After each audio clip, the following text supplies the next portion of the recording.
The pre-irrelevant information society. It's like pre-cum, but worse in a way. Hello, everybody. Welcome to another edition of the Irrelevant Information Society. I'm Ryan. Oh, right, because we decided to go with real names because I'm the only one with a fucking digital presence. I'm Ryan. I'm here with Richie. Hey. And Andrew. Hello. And today is Richie, and he's talking about... Coffee. Oh, good. Woo! Coffee and CCG and TCG. Alright, well, TCG is really known. I don't know about CCG. So, yes. I'm going to learn things. And, ladies and gentlemen, he's holding his phone and looking at it intently, like research has been done this time. Yeah, I got the website pulled up. Oh, you just We're ready to go. a bunch of pages? Well, if you accidentally pull up something else and you begin reading an Amazon review, you know that you've lost track. Click here. Click here to understand what you're talking about. Coffee can be used various flavors, and also, hold on, next page. With the proper cleaner, it can be used for your house and all of its. Oh, let's go back. All right, coffee. So Ethiopian legend states that Khalid discovered it after his goats became so energetic after consumption they didn't want to sleep. So a guy basically gathered a bunch of berries and mixed them together and gave it to his goats, and they all went kind of crazy. The fuck out. Yeah, they didn't want to sleep. So that's when they started experimenting with the coffee berry, because it's not a coffee bean, it's a berry. I'm trying to think of like other berries, like because usually the berry is just like they have the seed in it, right? So it's. They were eating the whole berry. Yeah, because that's how they get. Because then you consume them, and then the extract, your poops fertilize the seed because the seed itself is not digestible. But okay, you'll probably answer this question later on, so keep going. By 1700s, Europe reacted to coffee with suspicion and fear, calling it the bitter invention of Satan. That sounds about right. Yeah, I mean, they were really religious back then. So. Coffee trees are usually pruned, but can grow more than 30 feet. So, the coffee tree, I'm not going to look it up because that wouldn't be very good for an audio medium. What's it generally look like? Because when you think about, like, goats getting into fucking berries, you think of maybe... The mind idea is like, oh, it's a fucking shrubbery, like a coffee shrub. This is actually a tree that gets pretty big. And it has like these weird berries on the end of them. And inside those berries is the coffee bean. Okay. Which I was like, strange.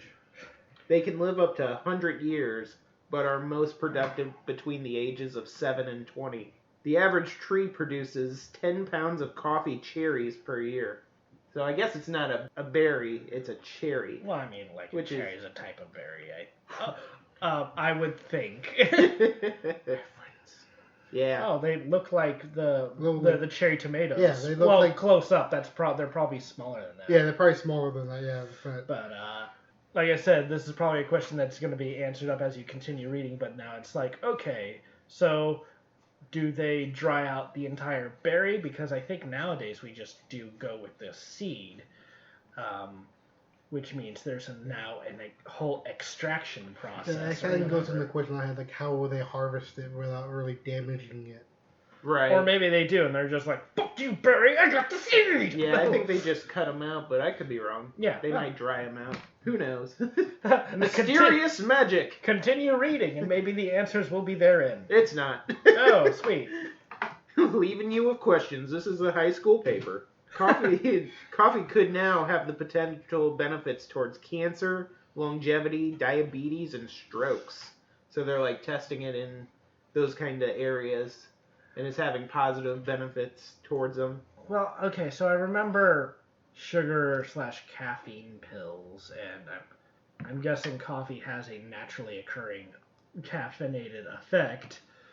So is it just like coffee and other stuff are curative, or is it just caffeine and they take out the middle? Like, It's not the caffeine, it's the actual coffee itself, which is having positive effects. Yeah.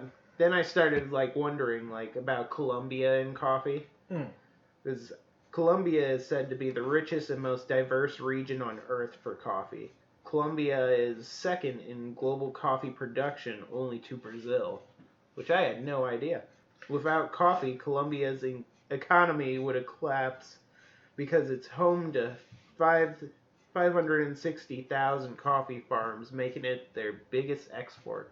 it's like, of course Brazil is on top of it. You know that statue of Jesus on the mountain? He's talking about like, guys, I made this much money off of coffee. Come buy more coffee from me. Seriously, acres upon acres, yo. Yeah, man, there's something going on underneath me right now. But let's see, Colombia. So from when I lived in South America for 2 years in Bolivia. Well, it's landlocked.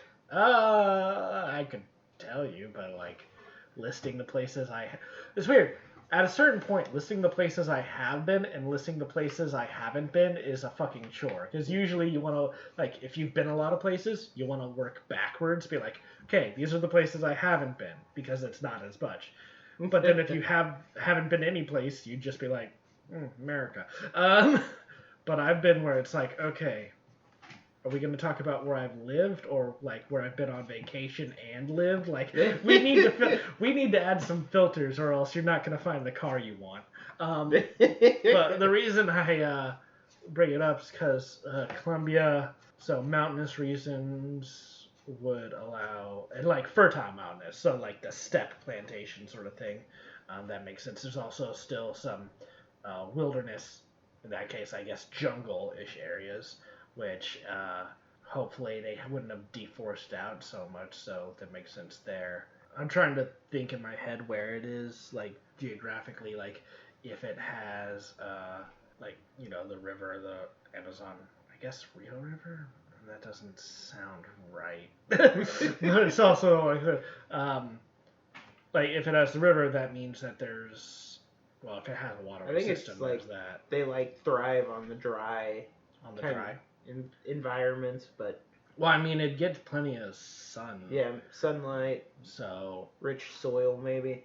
Yeah, that's why I was thinking of the different types of soil within Colombia. Mm-hmm. Because don't they have mountainous regions? Oh yeah, because that's where I mentioned like the steppe thing, and they could. Yeah, there's definitely some dry areas too. I know like it's probably a lot like with France, how France has so many wines because it's like they have a super mountainous region and a lowland region and a highland region. That's probably on par with why they have so many different types. The little fruits are cherries. Cherries. Yes. That's a berry, right? Yeah. All berries are cherries, but not all cherries are berries. Yeah, so they also treat coffee different over there. They keep their coffee shops open real late. And a question, how long do these coffee plants grow? How long will it take new ones to...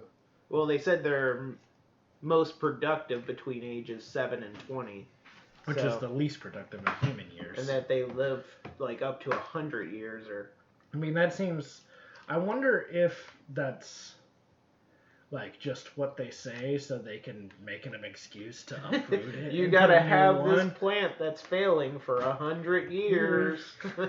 but just how mechanical and stuff that we've gotten in our farming processes, it wouldn't surprise me if a corporate owned farm would be basically as soon as a tree reaches the age of 7, they start to plant a new one, so by the time that tree is at 21, they can uproot it and put the new one, which is then going to be at age 8. I'd imagine they do that just like any other crop. So they don't even really give the chance to see what sort of other flavors can be done with a more locked, because it's all like focused in. It's like, we have this formula, it will work always until it doesn't, because we don't understand fucking crop rotation, which was perfected in the Middle Ages. And that's what I think happens is the crop rotation to not kill the land. Yeah. You would have to, I'd imagine. Yeah. But they over there they treat coffee kind of the way we treat beer. It's like they're open real late, and it's a form of relaxation. So a lot of people gather around the coffee shops to have a cup of strong coffee, no matter what time it is.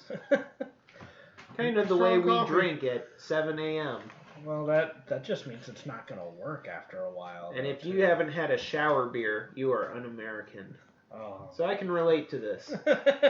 When I was in Jordan, yes, I'm just going to name drop all the foreign countries I've been to.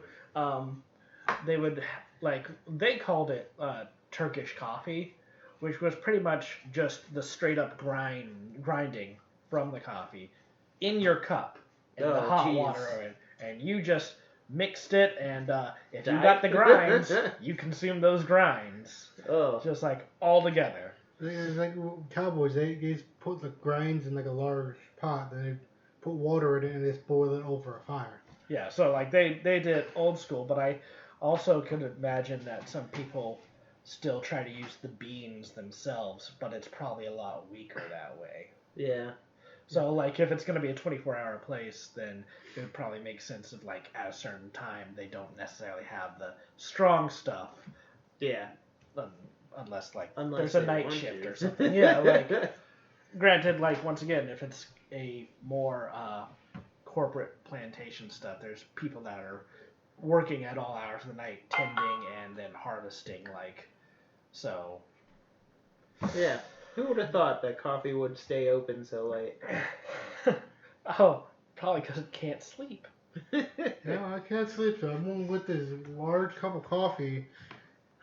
Can't sleep? I got the perfect medicine for you. Diarrhea. Alright, so what else you got? That's it for coffee. Well, so can you remind me again where you say it started? The sheep. The goats. Goats. Was it in South America? That was a legend. Oh, legend. So did you There's no, actual answer for where coffee began. It just said, it was here, it was there, but it really started, who knows? Okay. So. But it was definitely rejected when it first came. Yeah. People were just giving it terrible names having to do with Satan and stuff like that. That doesn't surprise me, because it's they're coming in so work. late where tea has dominated for so long. Of course they rejected it. Yeah. Yeah, because when I looked at it, there's 4 different countries that say it originated. Yeah, exactly. Well, okay. Ethiopia was being one of them. Ethiopia. So, okay, but what is the region area, though?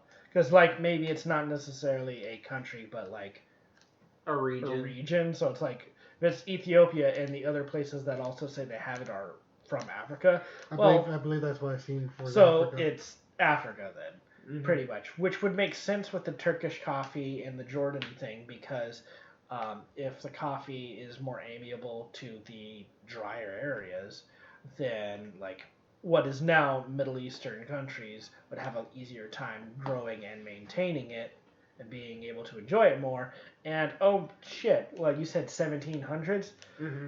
Man, I want to double check, because that might be around crusading time, which would be those heathens drink coffee. We gave the executioner coffee, so he could get through every head. Let's see, what happened? The Great Northern War, War of Spanish Succession, Prussia, Revolutionary. It didn't appear in writing until 1671. That's when it first appeared in writing. Mm-hmm. So 1600s, so we got to go back a little bit more. You know what?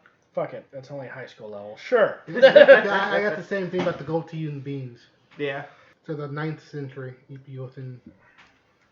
So, yeah, if it's mainly coming out of Africa, that would make sense. And then with it going in popularity, let's see, Colombia, so that means the Portuguese took advantage of it by putting it over there.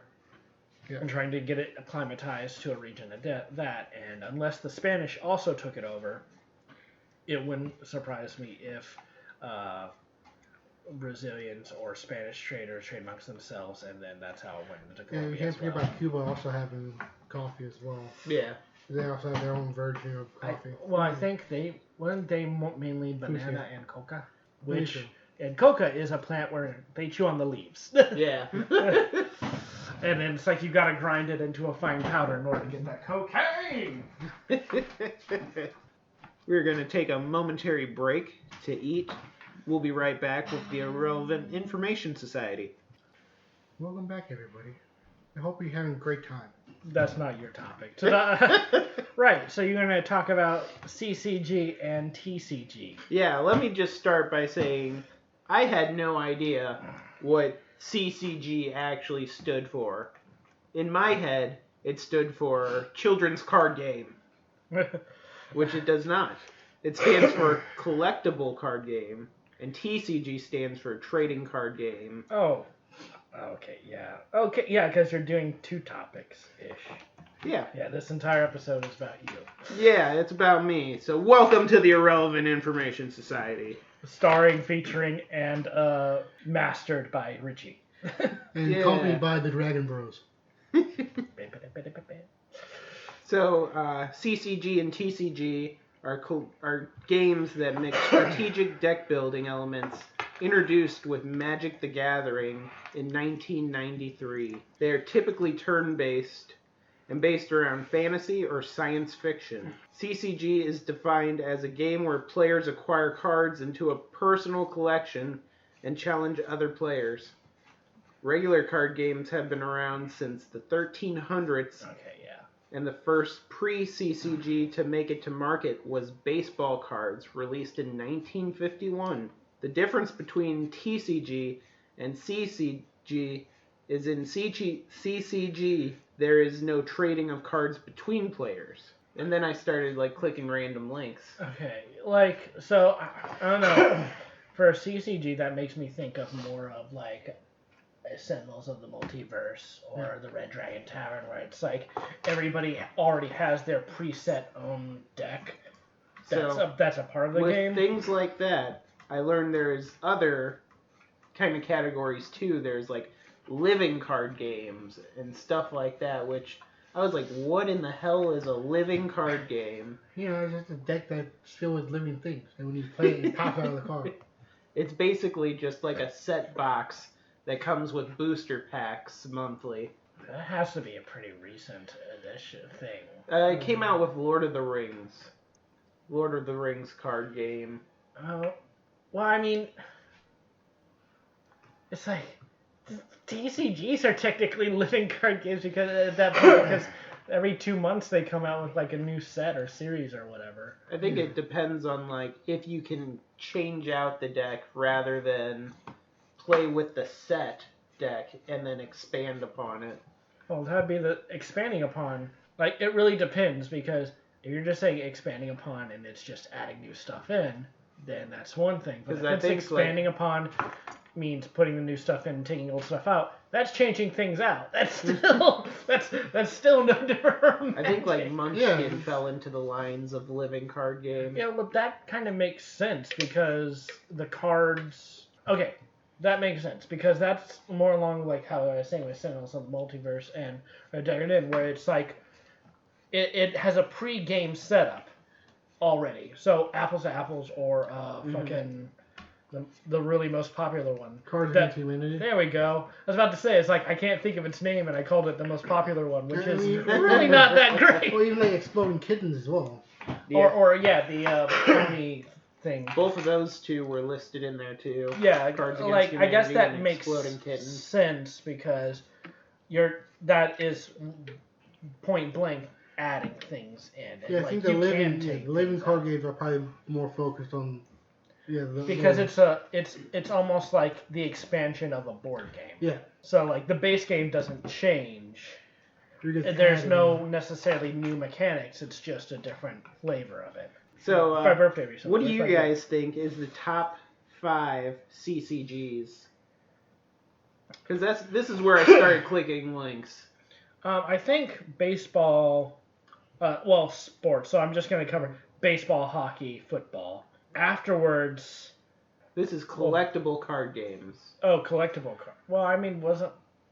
No, baseball and sports aren't really. They're just trading cards, Yeah. not games. Okay. I mean, collectible card games. So then I get, in this top 5, are the living ones included amongst them? Or are there like ones that have died? Maybe. Okay. There's one that I've never heard of before, which we'll get into. But I'm just curious what you guys think is the top 5. Well, if living card games are continued among them, then Cards Against Humanity would definitely be in there. Yeah. Maybe apples though too. But I memean that's maybe though. And Munchkins. Yeah. So you guys are dead wrong. Yeah, I like because I'm trying to think of what stringent card only game would allow to be expandable and yet not. Right. Because collectible card games. So I'll unless just it's tell just you, fucking bicycle cards. the top 5 in order is Magic is number 1, of course. But isn't that TCG though? Nope, that is CCG. Collectible card games, not living card games. No, but TCG is Trading card games. And you trade Magic cards and stuff. Yeah, apparently it's considered a CCG. Okay. So that is a problem with me, with us not having the right interpretation of what it was. It was interesting trying to figure out what's a think- CCG and what's a TCG. I think Yu-Gi-Oh might be a and then TCG, Pokemon. or it might be a CG. So it's Magic at number 1, Pokemon at number 2, Yep. Keyforge at number 3, which I've never I heard of. heard- It's heard a of newer Keyforge. one, yeah, that's come out. I think it's like something similar to Duel Monsters. Duel Monsters was a big thing. It's made by the same people who did Magic. It's a living card game. Okay. Yu-Gi-Oh at number 4, and number 5 is D&D Icons of the Realm. Because when I'm thinking about that, I'm thinking about the spell cards and monster cards that you can buy. But that doesn't make sense, because that's an expansion upon a game that those are cards to supplement what you're doing, they aren't the active part of it. Yeah. You can't be I'm going to play D&D, but as a card game. Well, we have to think though. There's a lot of D&D stuff that's came out. There's a lot of video games. And then there was also, I think, an older board game of D&D as well. Well, yeah, I mean, isn't there? I'm pretty sure there's there's Legend Waterdeep, yeah, is one. So what do you guys think the number 1 card game is? Probably still Magic. Yeah, because This is card game, not Card game, TCG okay. or CCG. No, Blackjack. Number 1 card game. there's a blackjack, or there could be Tekken Hold'em. Yeah. Well, you're both wrong. It's Uno. Oh. Weird. No, not weird. I get it. Yeah, because it's Oh, here's a definition for living card games. Oh. Offers a complete self-contained game experience, but also you can get monthly expansion packs. Yeah, that's... They have consistent expanding card pools, no rare chasing, and organized play. Okay. Yeah, that's definitely under Keyforge, because Keyforge has its own decks, but then you could buy new decks that are also self-contained to be added to the game. Mm-hmm. So what was everybody's first card game? I think I attempted Magic when it first came out, and when it first came out, everybody got the rare Monchoke or whatever it was. So it's like, hey, you get a limited edition. I'm like, limited to who? Because this is the only pack that's come out. That's the first set. So anybody who's bought this first standard set is going to have this run. I attempted that, but I didn't understand how to play, probably because I was a mix of too young and did not have people who wanted to teach, mainly because we just traded them around. And where I somehow ended up with a dark foil Golbat, a Japanese Clefairy, and a Japanese Hollow Doduo, and an Eevee. I don't know how I ended up with such foreign cards, but I did. I definitely didn't trade for them. How about you? Mine was actually Yu-Gi-Oh. Yu-Gi-Oh! Really? Mm-hmm. Mine was Pokemon, and I remember the exact day. So I was in the bathroom and found 7 Pokemon cards just in the bathroom when I was a child. That's a full belt's worth of Pokemon, Richie. Oh, you have one extra, actually. You're going against the rules. Yep, I remember one of them was a Cubone. Cool story, bro. That has nothing to do with anything. No. It's just it's tied to your personality. It's a part of you now. Yep. So what is everybody's favorite CCG or TCG? I don't know if I could call it a favorite, but I do play Magic regularly. In fact, last night I was with a bunch of fucking degenerates that I sometimes call friends when I'm being charitable, and was playing Magic with them until 3 a.m. Yeah, I've played Yu-Gi-Oh! For over 20 years.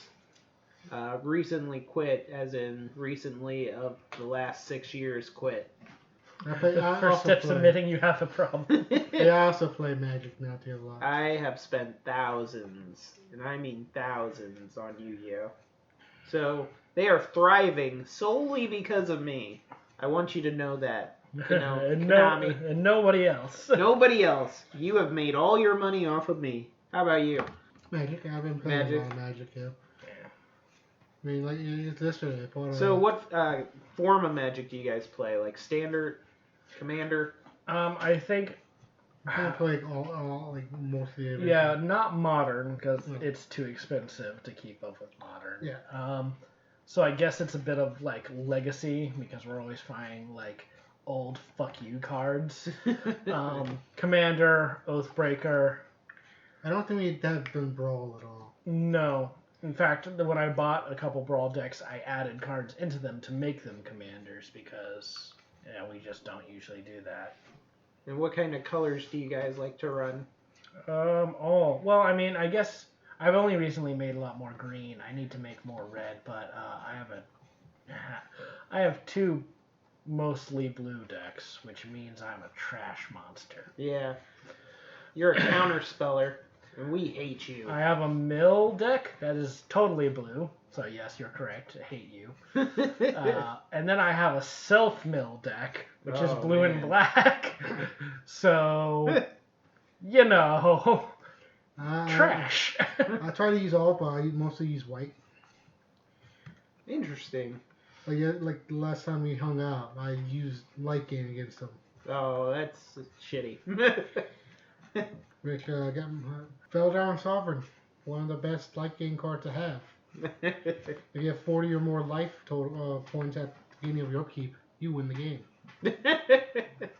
I see. So you go for the instant win. Yeah. Yeah. Back when I used to dabble in Yu-Gi-Oh!, one of my favorite builds before they killed it was mill. So you would mill out either, well, mostly their deck. Yeah. I think my funnest... So I have a favorite for, like, each one. Like, my favorite commander is my Judah / Bolas and Friends. Mm-hmm. It's a Planeswalker multicolor one that has a lot of bullshit in it. Like, I put the Door to Nothingness as an alternate win condition, which is like, tap 2 of every color, tap it. Target player loses the game. Just an instant win card? Yes. Yeah. And I also recently put in Play Near Bridge, where it's just like, hey, pay 6, tap it, search your library for a card, put it in the battlefield tapped. Oh, guess what else I have in there? Omniscience, where it's I don't need mana to play things. So it's like, hey, Play Near Bridge is out, tap it, Omniscience is on the field. And enchantment, because it doesn't say that it turns off if it's tapped, the enchantment being tapped doesn't mean anything. So I'm like, here's my hand, guys. So it seems like you guys go for the instant wins. Well, we also play with like 5 to 6 people at a time. Yeah. So it's not necessarily instant because you have to build it. And I guess the point in those sort of bigger games is more like build it quietly. Mm-hmm.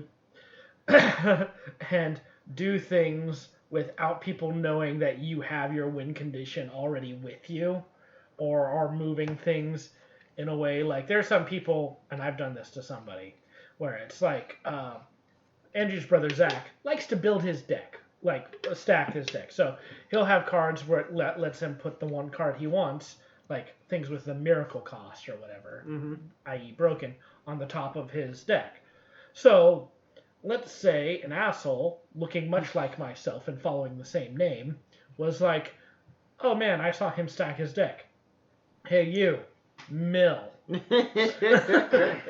Because that's a good way to piss him off. And it did. I have two favorite commander decks, which one of them is my Teferi deck, which is also a mill commander deck. But I also have another win condition, is Archetype of Imagination. All my creatures gain flying. Everybody else loses flying. Yeah, that one sucks. Then I have Stormtide Leviathan, which is if creatures with Island Walk and Flying can only attack. If you don't have Island Walk or Flying, you can't attack. That sounds terrible. Then I played Mage of Teferi, which opponents cannot cast instances. They can only cast it as sorceries. Oh, wow. I think my only other favorite commander deck, even though I don't play it as much, is the Madness deck that I have out. But it's still mostly a prefab. My favorite other one is Azuri Renegade Leader, which is just Elf Tribal commander deck. Oh, that sounds cool. Build up the field, get a big Hydra on there. Overwhelming Stampede, which everything gains X plus X plus X equal to the creature with the highest power and toughness. Jeez. And they gain Trample. Let's see, my favorite Oathbreaker decks is just Jaya, the red one, just because I had an old card because my friend stopped playing Magic. He gave me all his cards, and it's like Fissure Rift 2, and it says deal 4 damage to everybody, including yourself. Jaya, as a planeswalker, was like, hey, if a red sorcery or instant, or if a red card permanent would deal damage to somebody, it does 1 more damage. Oh, nice. So, and with Oathbreaker, it's kind of like Commander, where you have the planeswalker who's the commander, and they have a signature spell. You can't do the signature spell without them. So Fissure Rift is my signature spell. Jaya cost 5 every time you cast the commander and a signature spell, it costs 2 more.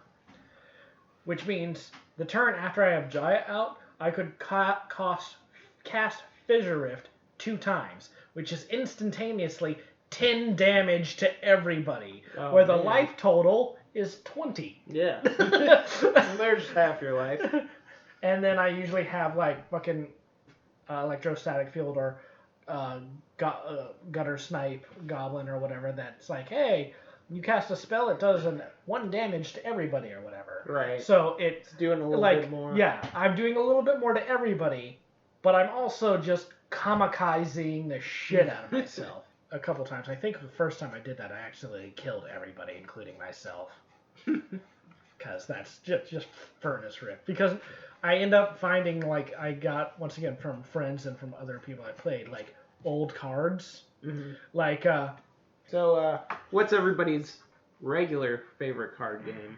I'd have to say that I am ungodly good at Uno. Like, don't challenge me in Uno. You'll have a bad time every time. I don't know if it's regular, but I'd say one of my favorite ones is Munchkin. I've collected many sets and merged them into a monster deck, and then merged that monster deck down, or took it down to a more playable hour game instead of a 3-hour game. But I think once you go blackmail. Once you go blackmail. I do enjoy Archer. Yeah. Yeah. Once you go blackmail is probably my favorite non-game.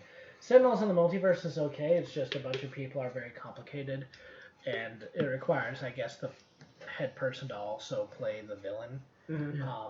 Once you go blackmail, it's really quick and easy to get a hold of, and genuinely you can. I mean, you can't have too many players, unfortunately, because it's a small deck size, but it has to be that way because it's the control of the cards and stuff. But what was your favorite? Are you also on the Want to Go Blackmail team? Yes. I Yeah. do really enjoy that one really much. Yeah, and the reward of comfort dolphins is always a good one. Yeah. Makes me feel better. Well, to go back to the Magic deck, I do enjoy it. Yeah, you thought you can get away from that. Yeah. You've triggered I thought us. we were done with the Magic you talk. skipped me entirely, man. Sorry, guys. Yeah, we didn't get his favorite Oathbreaker or his favorite No, we did the Elf Ball, which was your favorite 60. No, it was Commander. Oh, okay. So yeah, we skipped his favorite 60 as well. We're gonna travel back in time. No. And my favorite one's probably on Nick's list, the Hate Twisted from my Oathbreaker deck. You draw a card, you get hurt. Yeah. Then I also have a bunch of enchantments. I have a Harpy in there. I can exile enchantment from my graveyard and get a 2/2 zombie. So at that point, I'm pinging everyone for one, whoever draws, and also beating up a small zombie army. Zombies are pretty cool. And my favorite 60 card deck, I do like my Spurling decks with Slimefoot in it. Actually, I think Slimefoot's probably one of my favorites. Okay. Just create a bunch of Spurlings, have them all get killed, and deal crap ton of damage with Slimefoot. Yeah. I'd have to say probably one of my favorite decks in Yu-Gi-Oh! Was toolbox decks, where you basically search through your deck for what you need. Yeah, so like I was playing like a mixture of gears with a bunch of earth monsters that allowed you to search your deck for exactly what you needed. And that causes a lot of problems for people. You know, they like a couple years ago, they did reprint a lot of the ancient gears. Yeah. They reprint a lot of things in Yu-Gi-Oh! You know, the price fluctuations in that game are insane. Yeah. The common card that was a 20-cent card can go up to $100 at times. Oh, same with Magic. Or vice versa. Magic is the same way. A card can be like $1 at one point, then it gets jumped up to like $40 or $50. Mm-hmm. So it is. Yeah, there's no decency No. in card games. Yeah, their pricing stuff is fucked. But what, like, Just like any corporation, they want to charge more and then lower the quality at the same time. yeah. What initially got me into card games was all the kids in my neighborhood were playing card games, and we would play them on a hood of a beat-down car every day. You need people for those games. Like, I have HeroClix that go untouched because people haven't really been buying them at all, and I don't know. They go out and come back in, like, rapidly. And I think since the stores is closed, it hasn't helped them. But it's like, you need people who also collect or are interested enough to actually actively ask to help play the stuff with you. Yeah, we need to play again. I want to buy some more HeroClix. You know, you gave me a bunch of ones. Yeah. My favorite HeroClix character is Professor Zoom, because hypersonic speed is straight up one of the best movement powers. That and outwit and probability control are my favorite powers in that game. Zoom has a movement of 14, which is one of the highest starting movements of all the pieces, with hypersonic speed. A lot of things with the speedsters is their damage output is low. Mm-hmm. So if you have toughness or invincible or whatever, that toughness reduces damage by 1, invincible by 2, and then vulnerable, you have a chance to nullify all damage or reduce it by 2. Which is fair enough. It's just like there's like that one mosquito that keeps. But that's why I have like everybody else in like a normal formation, like coming at you, and then I have Zoom just running around, fucking being Tracer on an Overwatch team. I'm harassing you with Tracer, so you're like, fuck, hit that. But the second you turn away, like, oh yeah, here's my Juggernaut coming to hit you with a 5 damage, you dumb shit. You should have looked where it was going. My other favorite pieces, but definitely let me do this. No. Don't ever ever let him do it. As I like to take Emperor Joker, who is broken because it's based off of the Emperor Joker comic book that they did, where he got the powers of Mxyzptlk. So, warping reality. Uh-huh. One of his, he has Outwit, and Outwit is basically, hey, that power that you have, you don't have it anymore. Ooh. Till my next turn. So it's like it would cancel the toughness or invulnerability. Mm. He has a specialty one called Joker Makes the Rules, where he can use Outwit, and if the creature is within 4 squares of him, it takes away all of their powers. Ooh. Which is some bullshit. I pair him with the greatest team ever for Joker. Can you guess who would be the greatest teammate? Mm-mm. Batman. Specifically, Dark Knight Batman. Huh. Dark Knight Batman has the Superman team ability. The Superman team ability is, hey, hindering terrain, Mm-hmm. I can still draw a line of fire for ranged combat at you. Huh. And the Batman team ability is like stealth, so hindering terrain counts as blocking terrain. You can't see me. So basically, take Dark Knight Batman, who has the power stealth, but the Superman team ability, put him in a bush, put Joker out in the open, have somebody go charge up, and Joker be like, you don't have powers, and Batman just like, I am the Knight, like, just wailing on him. It is terrible. I take apart pieces that come near me, just ruthlessly. Joker being like, you don't have the power. And I think also on that same click, Joker might also have probability control, which is basically like, once a turn, re-roll the dice. It's not like the only, like, I want to play like 2-3 times, but the one time I actually beat Ryan was with Fantastic Four. Fantastic Four? Did you, I forget, we got you the alternate card, right? I believe so, yeah. Yeah, because Fantastic Four, there's some team abilities that are like, okay. Mm-hmm. Like X-Men is the same as Teen Titans, where it's like, you're hurt. I'll take a click of damage, so you can take a click of healing. Mm-hmm. And I think Fantastic Four is something like that. I think the lamest one is Avengers. But some people have supplementary cards.